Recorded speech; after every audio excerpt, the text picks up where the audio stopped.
मित्रांनो, जयपूरचे भीमराज शर्मा वर्षाला गायीच्या शेणापासून जवळपास 1 कोटी रुपये कमवत आहे. 2014 साली त्यांना असं समजलं की हत्तीच्या शेणापासून कागद बनवता येतो. मग त्यांच्या डोक्यात एक विचार आला की जर का हत्तीच्या शेणापासून कागद बनत असेल तर गायीच्या शेणापासूनही कागद बनू शकतो.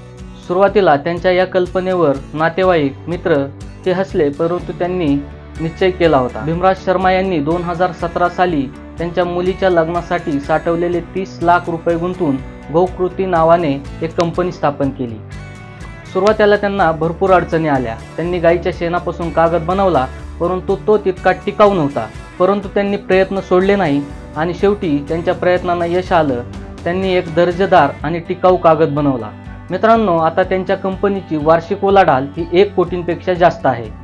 मित्रांनो, भीमराज शर्मा यांच्यासाठी एक लाईक करा आणि अशाच प्रकारचे नवनवीन व्हिडिओ पाहण्यासाठी आपल्या मराठी कट्टा चॅनलला सबस्क्राईब नक्की करा.